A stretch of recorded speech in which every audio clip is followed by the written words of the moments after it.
Nah, solusinya bagaimana, Pak? Ya solusinya ya itu pilihan Bapak, ya kan? Tapi jangan sampai pilihan Bapak, ini kita mengarahkan orang. Ini question, ini metode question, kita direct lagi. Jangan sampai pilihan Bapak itu dipilih karena pengalaman Bapak mendapatkan 5 konsultan yang abal-abal tadi, Pak.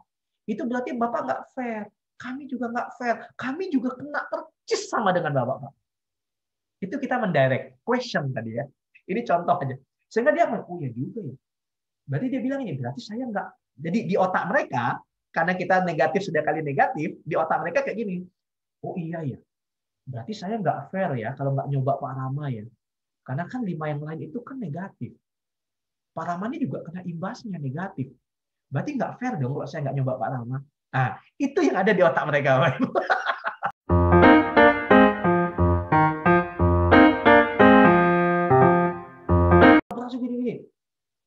Terus, ya Bapak kan konsultan ke-6 nih Pak.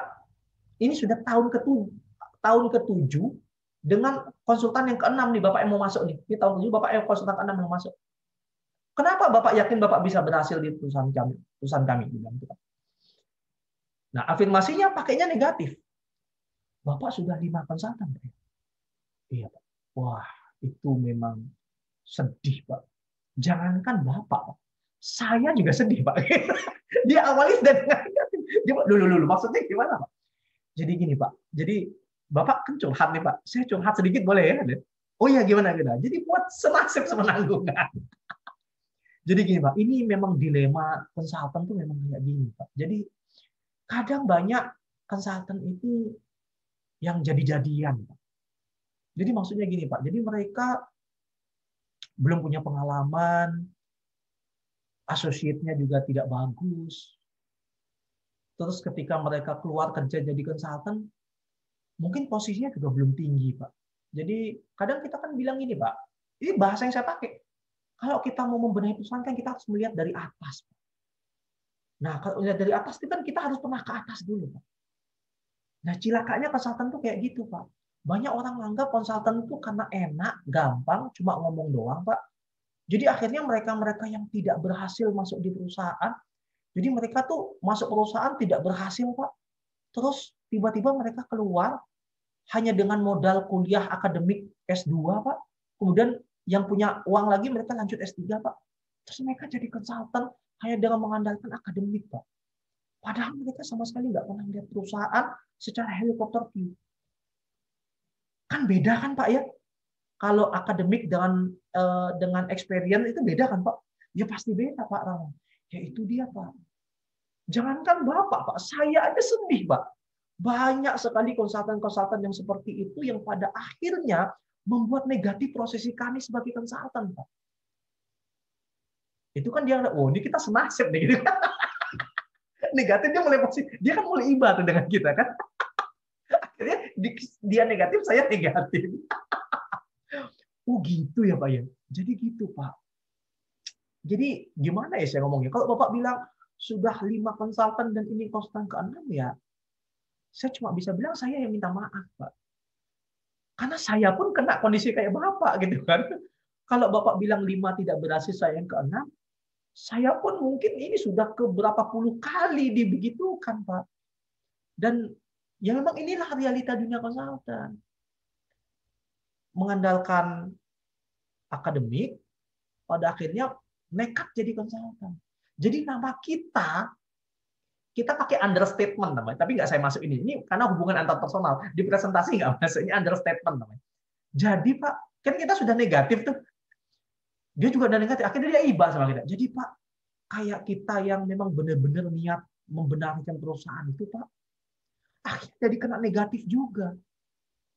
Karena dia sudah negatif, dikali negatif jadi positif, dia akhirnya, oh iya juga ya Pak ya. Jadi orang kayak Bapak kena ya Pak ya? Iya Pak. Jadi kalau Bapak bilang, kami yang ke-6, apa jaminannya ya? Jaminan itu hanya milik Tuhan Pak. Jadi karena 5 orang yang membuat Bapak tidak percaya, ya, pada akhirnya berimbas ke kami, gitu kan. Bapak jadinya tidak percaya juga dengan kami. Nah, solusinya bagaimana, Pak? Ya solusinya ya itu pilihan Bapak, ya kan? Tapi jangan sampai pilihan Bapak, ini kita mengarahkan orang. Ini question, ini metode question, kita direct lagi.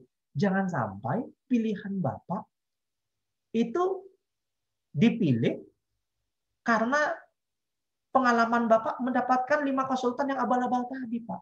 Itu berarti Bapak nggak fair. Kami juga nggak fair. Kami juga kena percis sama dengan Bapak, Pak. Itu kita mendirect question tadi ya. Ini contoh aja. Sehingga dia bilang, oh ya juga ya. Berarti dia bilang ini, berarti saya nggak. Jadi di otak mereka, karena kita negatif sudah kali negatif, di otak mereka kayak gini. Oh iya ya. Berarti saya nggak fair ya kalau nggak nyoba Pak Rama ya. Karena kan 5 yang lain itu kan negatif. Pak Rama ini juga kena imbasnya negatif. Berarti nggak fair dong kalau saya nggak nyoba Pak Rama. Nah, itu yang ada di otak mereka. Ini math ya, ini math formula. Negatif, jangan diarahin negatif, jangan dikali positif, itu hasilnya tetap negatif. Negatif dikali negatif jadinya positif. Orang sedih, ini sederhana nih. Ini gampang kan? Jadi orang sedih gitu kan. Misalnya kita punya teman sedih gitu kan. Jangan disemangatin positif, semangatin negatif. Semangatin tapi negatif. Wow, gue lagi nggak punya duit nih bro, gitu kan.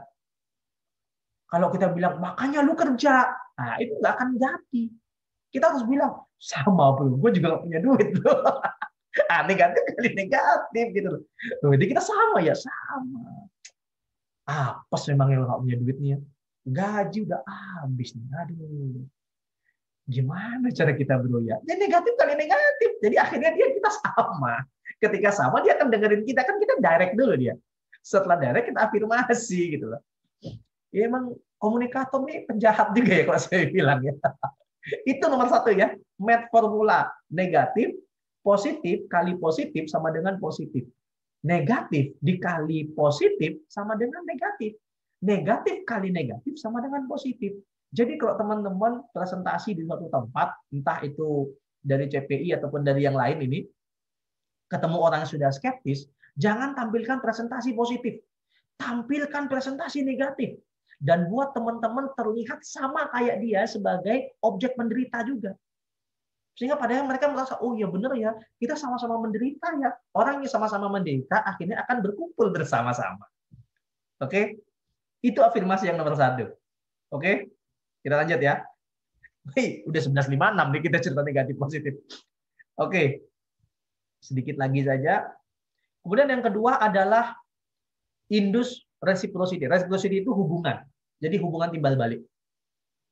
Jadi kita harus menginduksi reciprocity. Jadi mengafirmasi yang kedua itu adalah setelah kita mendirect orang, kita pastikan mereka sesuai. Jadi yang Bapak inginkan adalah ini ya Pak. Itu induce reciprocity. Reciprocity